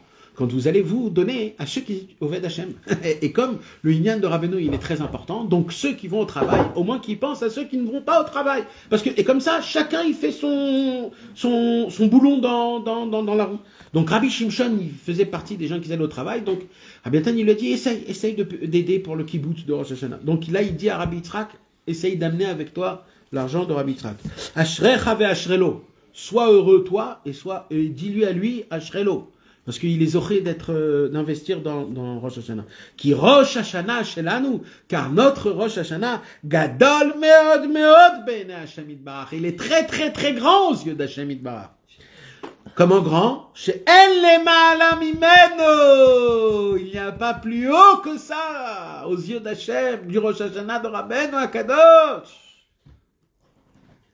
Yeter misé, plus que cela, Shalom Vechaim. Uktiva vechatima tova Natani Bresler. Je vais lire la lettre numéro 30 parce qu'elle est toute petite et je vais faire du mot à mot. Il faut capter ce qu'il y a écrit ici. C'est écrit en général. C'est une nouvelle année. Baruch Hashem. Donc on est Tafkouf Tzadik Aleph. On a dit 1831, si je ne me trompe pas. Mais en vérité, on est encore en 1830. On est en 1830. Baruch Hashem Yom Vav, donc un vendredi, Erev Shabbat Kodesh, Parashat Lech Lecha. Très proche de nous, on est dans Vayetse, c'était Lech Lecha. Shalom Vechaim, un bonjour, une vie, Vecholtu, et plein de biens. Leaouvi, béni à mon amour, mon fils, Vechavivi, à mon bien-aimé, à Rabani, à mon maître Moreno, à Rabbi Yitzhak Neroya. Ine Bevadai, tu as déjà, c'est sûr, Shamata, tu as entendu chez Ashavnu Bekafar Shurevitz, Kol Shivat Yemei Amishte. Il y avait un mariage et il y avait les Sheva Brachot. Et Rabbi Nathan, il est resté pendant tous les Sheva Brachot dans une ville qui s'appelait Shurevitz. Il y avait là-bas des Chassidei Breslev, c'était des Chassidei Breslev. Rabbi Nathan, il est resté en joie tous les 7 jours des Sheva Brachot. Vous savez que le vrai Sheva Brachot, mes amis, c'est quoi les vrais Sheva Brachot? Les vrais Sheva Brachot, c'est que le Khatan et la Kala, il reste à la maison et que tout le monde vienne chez lui faire les Sheva Brachot. Nous, aujourd'hui, c'est les Sheva Brachot ils sont invités chez des gens. Le vrai à l'époque, c'est que tout le monde, ils viennent chez eux. Donc là, Rabbi Nathan, il a fait mamash la vraie mitzvah. Franchement. Bah voilà, il est resté 7 jours. Rabbi Nathan, il dit, on est resté tous les 7 jours. C'est ça que Rabbi Ovadia, dans la Lacha, il dit qu'on ne fait pas les Sheva Brachot si c'est pas chez le... Nachon, si c'est pas chez le Khatan et la Kala. Alors il a comme ça, Adena Zaranu Rachamav Baruch Hashem, Dieu nous a aidés. Vega Madzikna Veseva Eliasvuni, je demande toujours qu'Akadosh Baruch Hu ne me laisse pas jusqu'à, même quand je serai vieux. Donc là, on voit quoi là? Là, on voit un exercice. Il y a merci pour maintenant et une demande pour le futur. Vous vous rappelez, mes amis? Aujourd'hui, toujours, on dit, il faut dire merci, merci, merci, merci à Hachem de ça, merci à Hachem de ça. Vadaï qu'il faut dire merci. Mais il faut faire très attention que quand tu dis merci, pour pas que ça s'arrête en haut, parce que Hachem, il dit, si tu dis merci, c'est que ça s'arrête. De demander au futur. Donc là, il dit comme ça. Merci Hachem, Ine Azaranu Rachamav. Merci Hachem, tu m'as aidé par ta grande pitié miséricorde. Vega Madzikna Veseva Aliasvuni. Je te demande que tu continues à m'aider, même jusqu'à que je deviendrai un vieux. Adasher Niske Lirod, jusqu'à qu'on aura le mérite tous de voir, chez Titzmach Vetit Gale Yeshuato Bekarov, qu'on puisse voir pousser notre délivrance très très vite. Pousser la délivrance, vous vous rappelez de quoi on parle? Matzmiar Keren Yeshua dans le Mirtav qu'on avait vu. Ukvar Katavti Lecha, je t'ai déjà écrit, Shanu Roim Tzmichat Keren Yeshua Becholet. Il faut vivre ça, mes amis. J'espère que vous l'avez vécu dans le Sidour tous les matins. Matzmiar Keren Yeshua, et Tzemar, tout Tzemar Keren Yeshua, de comprendre que toutes mes délivrances, ils sont déjà là. Ils sont déjà là. Ils sont juste de loin. Ils sont en train de venir vers moi, mais ils sont là. C'est ça, Tzmichat Keren Yeshua. Achadaï nanu tzrichin Yeshua, mais on a encore besoin de miséricorde. Verachamim rabim, une grande pitié. Bechol yom ou becholet ou bechol sha, il faut demander à Hachem, j'ai besoin d'une délivrance tous les jours, chaque instant et chaque moment. Yadasher niske liot kirtzonei bar bemet. De quoi on parle? Qu'on puisse devenir comme Hachem il veut qu'on soit. Des vrais tzadikim ovdei Hachem, en comprenant que dans son tzit, il n'y a que Hachem Yitbarach et rien d'autre. Et sur ça, il faut se battre, mes amis, de toujours comprendre ce inyan-là. Et tant qu'on n'a pas, on a besoin de Yeshuot. C'est quoi nos Yeshuot? C'est qu'on comprenne qu'il faut être comme Dieu il veut qu'on soit. Vanu mechuyavim tamid, et on a le devoir tout le temps, liot modim ala avar, qu'il faut remercier à la avar, mes amis. Il n'y a pas écrit de dire, vous comprenez ce qu'il y a écrit ici? Il ne faut pas dire merci sur ce qui t'arrive, tes problèmes à toi. Il faut dire merci sur les bonnes choses que Dieu il t'a fait au passé. Il ne fait que des bonnes choses. Voilà. Si tu as fait tout, c'est sur ça qu'il faut dire merci. Modim ala avar al kol achasadim vatovot, sur toutes les bontés. Asher dvarifli la asot imanu, qui nous a déjà fait, im kol echad vechad, avec chacun, bechama vechama ofanim begashmut veruchaniut. Comment il a arrangé des situations, des miracles, qu'on n'a pas fait attention, qu'on a vu une personne, qu'on a attrapé quelqu'un, que d'un coup on a fait un choix, que ce choix il a fait que j'ai fait ça. Et on ne fait pas attention des grandeurs et des beautés de ce que Akadosh Baruch Hu nous a fait, qu'on est jusqu'à maintenant ici. Il ou finu male shirakayam, si notre bouche sera remplie de louanges comme la mer est grande, etc., etc. Validezei yelanu koar litzok aleaba. De remercier sur le passé nous donne de la force de demander pour le futur. C'est un par rapport à l'autre, toujours le remerciement et le cri pour le futur. Shiyerachem alenu, qu'il faut lui demander quoi? Qui ait pitié de nous, qu'Hachem ait pitié de nous. Veyoshienu, et qui nous sauve, la tset mimtzulot yam, de se sauver des, comment ça s'appelle, des tourbillons de la mer. On est pris en tourbillon. Les amis, vous savez, il y a des gens qui se noient dans la mer. Les gens qui se noient dans la mer, c'est la faute de qui? D'eux-mêmes. D'eux-mêmes, ils savent pas nager. Mais quand tu sais nager et que tu te noies, c'est qu'il y a un tourbillon, c'est que c'est pas de ta faute. Mais tzulot yam, c'est même pas des fautes que tu tombes par toi-même, c'est des choses que tu es pris par force. Quand tu sors dehors, tu respires l'air, tu entends le business des gens, tu entends le shaker des gens, tu dis ah c'est Trump qui est monté, c'est Biden, ah je suis content que c'est Trump, il est pour nous, comme si que c'est aucun rapport, c'est Hachem Yitbarach tout. Quand on parle de Olamazé, quand on fait toutes ces choses-là, c'est des Metsulot Yam. Sans que tu le veuilles, t'es aspiré là-bas. Sans que tu veuilles. Tu crois qu'il y a une force à ce qu'il y a dans ce monti? Il n'y a rien, il y a Shub Davar, il n'y a que les Teilim et David Amelech dans ce monti. Il n'y a personne d'autre. Il n'y a personne d'autre dans ce monti. Mais Yeven Metsula, il dit maintenant il y a plus grave que le tourbillon. C'est quoi? C'est, vous savez, je sais pas, il y a un mot à ça peut-être, mais c'est pas souvent qu'on voit ça, mais il y a des endroits très spéciaux quand la terre est très lisse et qu'il pleut et qu'il y a de l'eau. Avec la terre, avec l'eau, ça crée une boue qui est très collante, très collante. Que quand tu mets c'est pas du sable mouvant, c'est un sable mouvant de boue. Ouais, du sang de terrain quoi. C'est un sable mouvant de boue, c'est-à-dire que quand tu mets, hein? Comme de l'argile. Ouais, mais c'est-à-dire que quand tu mets ton pied, tu peux plus l'enlever. Tu peux pas l'enlever. Il faut qu'on te prousse. C'est pas du sable mouvant, c'est du sable mouvant mouillé. C'est ça Metsulot. Yeven Metsula. Yeven Metsula, c'est il y a que t'es aspiré avec l'eau et il y a que t'es dans tes tavot. Où là-bas c'est voilà. Alors quoi? Ve'en Mahamad. Je ne peux pas tenir debout. Alors on fait quoi? Alors on a besoin Hachem. Yeshua. Qu'est-ce qu'on dit? Hoshana. C'est ça le secret du Hoshana. C'est quoi Hoshana? Oh, et pitié, Hachem, SOS, je peux rien dire, je peux pas expliquer ma situation. Hoshana. Vous savez, mes amis, que Rabbi Nachman, le jour des Hoshanot, Rabbi Nachman, il terminait la prière des Hoshanot, il commençait au net à 3h de l'après-midi. C'était la prière la plus longue de Rabbeinu. Et on raconte que Rabbeinu, il avait son sidour dans ses yeux, et on voyait des larmes. Tout le parterre était mouillé. Comme ça, c'est écrit dans Tovot Zichronot, Rabbi Abraham Sternhardt, il dit, il mouillait le parterre avec ses larmes, en répétant Hoshana, Hoshana, Hoshana Rabbah. Et pendant les 7 jours de Chol HaMoed, qu'on fait les Hoshanot, mais à Hoshana Rabbah, c'était Asher mitpashet bezaolam bifrat badorot halal, où il dit Rabbeinu, ça, ce sable mouvant, c'est surtout, il commence à rentrer dans ce monde-ci, surtout dans nos générations actuelles. Beikvot Meshicha, quand le Mashiach il vient. Kasher Yodea Kol Echad Ben Nafsho, ça veut dire quoi? Ça veut dire quoi, mes amis? Ça veut dire quoi? Viens, on est un peu extrémiste. Ça veut dire quoi? Ça veut dire qu'on n'a pas réellement la liberté de choix de devenir des tzadikim comme on le veut. Ça veut dire on est pris par notre plein gré, on dit pas plein gré, pas le korchen, comme on dit, contre notre plein gré, à être dans des situations problématiques. N'arrête ou pas? Aujourd'hui, on a mis tout le système du monde, il est sur ton téléphone. Si tu veux jeter ton téléphone aujourd'hui, tu dois dire au revoir à la banque, tu dois dire au revoir au Khashmal, tu dois dire au revoir à la poste, parce que tout s'est fait déjà là-bas. C'est un vrai lycéen, il faut que tu dises ok, bah voilà, je le jette. Et vous savez, mes amis, tant qu'on a un téléphone iPhone, on n'est pas encore dans le Emet la Hamito. Pour comprendre le Emet la Hamito, il faut être. Moi, j'ai dit un petit chidouche ce Shabbat, je ne sais pas si j'ai raison. Vous vous rappelez, mes amis, dans l'histoire du Baal Tfila? Le Baal Tfila, le conte du Baal Tfila, il a écrit que le Baal Tfila, c'était un kidnappeur. Il kidnappait des gens de la ville et il les emmenait en dehors de la ville. Alors déjà, c'est un premier... Pourquoi? Alors déjà, il y a un concept qu'il faut savoir. Celui qui veut comprendre ce que c'est la prière, tu ne peux pas la comprendre quand tu es dans la ville. Parce que dans la ville, tu fais du massa au matin, tout c'est toi. Tu peux pas d'un coup dire Hachem, aide-moi, s'il te plaît, aide-moi. Non, tu peux pas. Il faut que tu sors de la ville, il faut que tu comprennes qu'il n'y a rien. Et là, tu dis oh, tout est toi.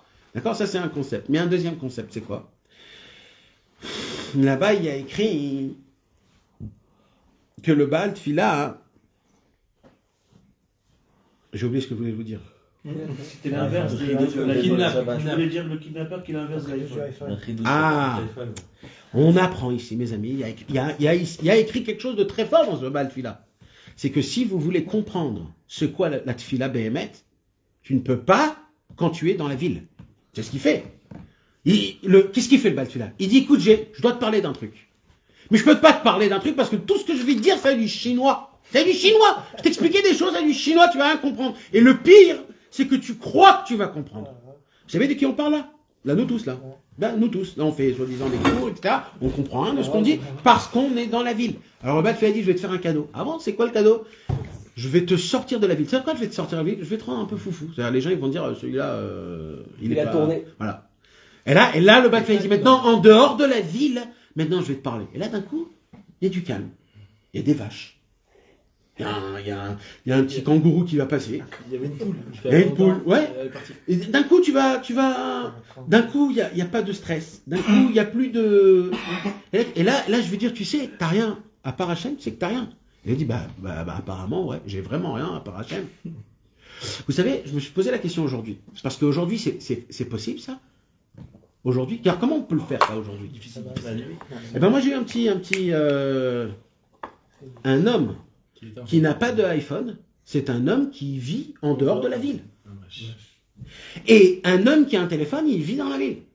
Ça veut dire, frérot, il faut savoir, ça, c'est celui qui te met dans le... Atabaïnianim, t'es dans le tchunt. T'es là, frérot. Celui qui n'a pas le téléphone, d'un coup, il sait pas ce qui se passe. Ah bon, il y a eu ça, je savais pas, oh là là. Ouais, très bien.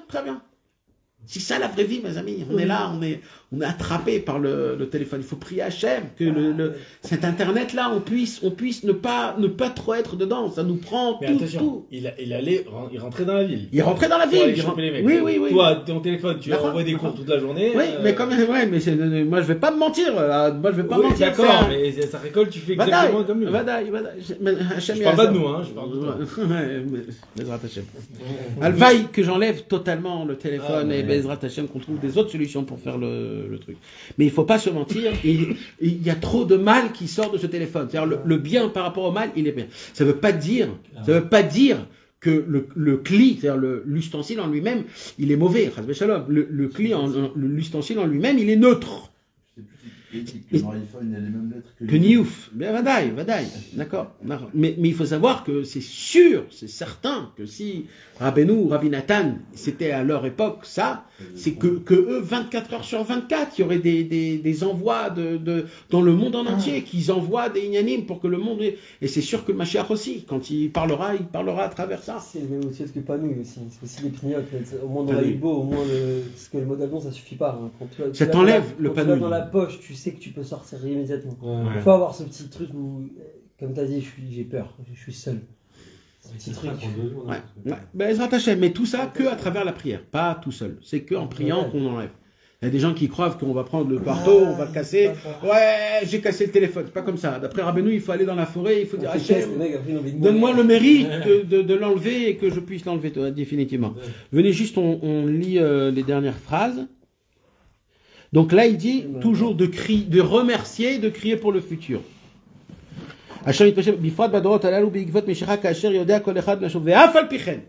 Combien même, avec tous les duretés qu'il y a dans ce monde-ci, que c'est difficile de servir Hachem et que malheureusement on n'avance pas comme il faut spirituellement et dans tous les niveaux qu'on explique, combien même, il dit Rabbi Nathan, c'est-à-dire même qu'on est en train de tomber dans le sable mouvant spirituel, il faut savoir qu'il y a des miracles énormes. C'est qu'on arrive de temps en temps à faire un tikkun klali, une tuteur du niveau des doutes, se renforcer dans la émouna. Ça veut dire combien même on se bat. C'est des yeshuot. Et ça, c'est des niflot, c'est des merveilles qu'Akadosh Baruch Hu fait avec nous. Et si on commence à remercier Hachem sur les merveilles qu'il nous a données dans notre génération, ils sont infinis. C'est pour cela qu'il faut toujours aller dans le chemin de l'iyot modé à l'Avar, vetsoek le'atid lavo. De remercier Hachem pour le passé et de lui demander pour le futur. Comme tu l'as déjà entendu beaucoup de ma bouche, il dit à Rabbi Nathan à son fils. Chazak beni, force mon fils. Vechazak vesamer nafshecha, sois fort pour te rendre toujours joyeux. Bechol ma shetuchal livtor b'Hachem. Que lo ya'azav otra, jamais Akadosh Baruch Hu ne te laissera. Mais on dira vicha metzapé lishoatra, les paroles de ton père qui attend ta délivrance, Nathan mi Breslev, ou les chol anshe shlomenu, et à tous les chassidés Breslev, shalom, les kulam neemru dvarim hael, et toutes ces paroles-là, ils ont été écrits pour nous tous. C'est-à-dire que quand il écrit ça à Nathan, il écrit ça à qui? À nous, à Katamon, un mercredi, 200 ans plus tard. Voilà, c'est quoi? Toujours merci pour le passé et demander pour les futurs. Ça veut dire de savoir que c'est comme ça, c'est ça le chemin. Vous savez qu'il y a c'est quoi une voiture il y a des voitures où il y a un manoir devant et il y a des voitures où il y a le manoir qui est derrière. Alors c'est ça le 4x4 Breslev, c'est ça le 4x4 Breslev, c'est de toujours dire merci au passé et de demander pour le futur. C'est comme ça qu'on a une voiture, un guidon qui est comme il faut. Ne pas croire que, parce que j'ai dit merci, c'est fini. Non, il faut toujours demander pour le futur, mais de toujours dire merci. C'est un renforce l'autre. Il y a aussi le lien, j'ai vu dans un livre il y a pas longtemps, le Tzok à la Chid. Ouais. C'est ça? Ouais, c'est ça. Chiskou v'yametz levachem, kol hamiachalim la'Hashem. C'est un Sichotaran que Rabbeinu il explique. Chiskou v'yametz levachem, force et courage à toutes les personnes qui ont un cœur, parce que kol hamiachalim la'Hashem, tous ceux qui attendent à Kadosh Baruch Hu, des fois, on voit qu'on attend trop et c'est compliqué. Alors, à eux, c'est à eux qu'on leur dit force et courage, pas à tout le monde, à ceux qui veulent. Sachez mes amis, juste termine avec ça, c'est la paracha de la semaine, tout ce qu'on a étudié. Pourquoi? Il y a écrit que Yaakov Avinu, il a rêvé de l'échelle, et Malachim Olim Veyordimbo, et Veine Hashem Nitzav Alav. Et Hashem, il dit Rabbi Nathan, un chidouche énorme, on a fait un cours de ça il y a quelques années. Pourquoi Yaakov Avinu il dort en plein milieu du chemin? Comment ça se fait qu'il dort? Et on fait de ça toute une histoire. Comment ça se fait qu'il dort? Il dit Rabbi Nathan, tu sais ce qui s'est passé? En fait, Yaakov Avinu, il a compris que pour monter à chaque niveau, il y a des méniotes qui viennent. Et quand il a vu dans le futur toutes les méniotes du Ham Israël, il a eu tellement un chaos qu'il est tombé par terre. Et il s'est endormi. Et là-bas, il dit Rabbi Nathan, il a vu toutes les fautes du Ham Israël. Toutes les fautes du Ham Israël, tout ce qu'on allait faire jusqu'à la fin de tous les temps, tellement il était assommé qu'il ne pouvait pas bouger. Et c'est à ce moment-là même, Veine Hashem Nitzav Alav. C'est la première fois qu'Akadosh Baruch Hu se dévoile à Yaakov. Et nous, c'est quand lui, il est en chute. C'est la première fois. Et qu'est-ce qu'il lui dit, dit Rabbi Nathan? C'est quoi la promesse qu'il lui dit? Je serai avec toi, même quand tu es dans les plus bas, jamais je te laisserai. C'est pour ça que tout de suite, il casse Yaakov. Il s'est réveillé comme un lion. Il s'est dit, ça, Yaakov Raglav. Et là, il a dit, allez. Et là, il a levé la pierre. Il est devenu un lion. Pourquoi? Parce qu'Hachem, il a dit, partout là où le Ham Israël, il sera dans les fautes les plus grandes, je serai là-bas. Quand on m'appellera, je serai là. Force et courage, les amis.